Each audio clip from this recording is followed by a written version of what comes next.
Hello mga ka-dreamers! Welcome back to my vlog. Hello everyone! For today's video guys, share ko lang sa inyo yung bagong announcement ng IRCC tungkol po sa LMIA o Labor Market Impact Assessment. Yan po ay napaka-importante kung ang employer po ay mag-hire ng foreign worker o mag-hire po outside Canada ay kailangan po ng LMIA.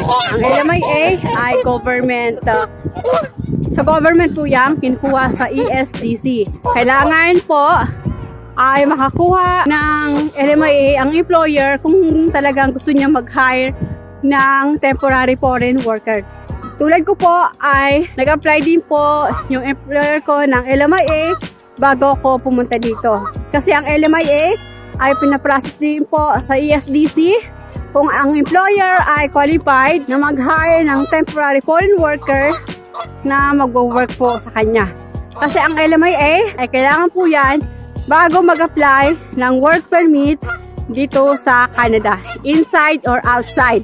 So ngayon, ang IRCC ay nag-announce po ngayong March 2024. Dati kasi ang LMIA ay valid po siya ng 12 months. So kailangan ang LMIA ay kapag ganyan po ang validity, makapag-apply agad ng work permit ang isang temporary foreign worker kung ang LMIA niya ay 12 month validity. Kasi pag na-expire na po ang LMIA at hindi pa po kayo nakapag-apply ng work permit, ay panibago pong process ulit. Kasi expired na siya at hindi nyo na po yan magagamit na mag-apply kayo ng work permit. So ngayon, binawasan na po ng IRCC ang validity ng LMIA. Dating 12 months, ngayon po ay 6 months valid na lang po. Effective on May 2024. May 31, I think, May 31, 2024 na ang LMIA ay 6 months valid na lang. So kapag na-hire na kayo ng employer nyo or ang employer nyo ay may LMIA, kailangan within 6 months ay makapag-apply na po kayo ng work permit. So guys, naghigpit ng IRCC sa LMIA. Dati kasi nung nandun pa ako sa Hong Kong, yung LMIA ko, pagka-approve agad kay employer ay pinakita agad sa akin at sinabi ng agent ko na approve na yung LMIA. Kailangan kasi kapag approve na yung LMIA, kailangan bayad na kayo sa agent, kumpleto na yung documents nyo para ilalodge na lang po yung application nyo. Kasi sayang po yung LMIA kung maabutan ng expiration. So lalo na ngayon, kailangan mabilis na. Kapag na-approve agad ng LMIA, yung employer nyo ay ipasok agad o i-lodge nyo agad yung application nyo kasi nga 6 months valid na lang. Sayang.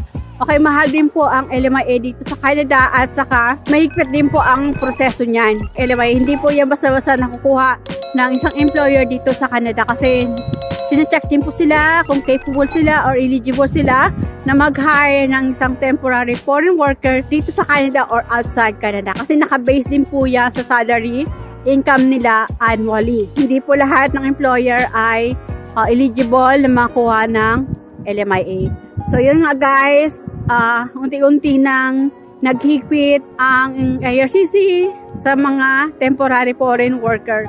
Kasi siguro sa sobrang dami na rin ng mga temporary worker dito sa Canada at kasi nagbukas din sila ng tourist visa within 2 years hanggang ma-expire, hanggang matapos yung announcement na yun sa 2025. Ngayon, ito na naman ang ginawa nila, ang hinigpitan.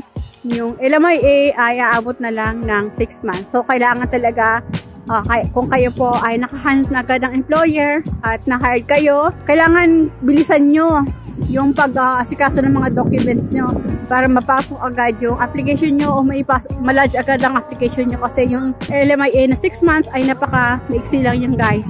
So kung kayo po ay naghahanap or naghihintay na ng approval ng LMIA nyo, ngayon pa lang ay kumpletuhin nyo na habang naghihintay kayo ng documents nyo ng LMIA. Pwede na kayo mag-medical, mag-upfront medical na kayo habang naghihintay kayo ng LMIA. Kumpletuhin na yung mga documents nyo, NBI, birth certificate, marriage certificate, TOR, mga school credential nyo, 2x2 pictures, certificate of employment, reference letter, lahat yan.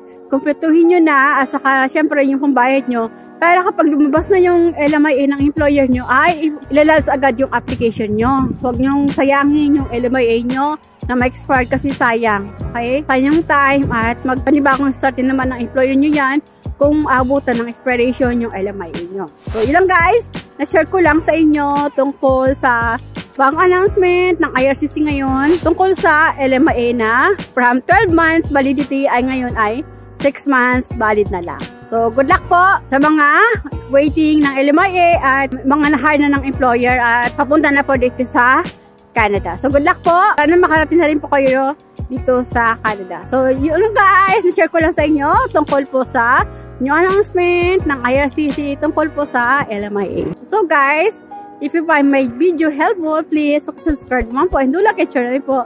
Kung nagustuhan niyo po yung mga video ko at nakakatulong po sa inyo, please makiklik naman po yung bell notification para ma-notify po kayo sa mga bago kong video. So, good luck po! Thank you for watching! Bye! God bless us all!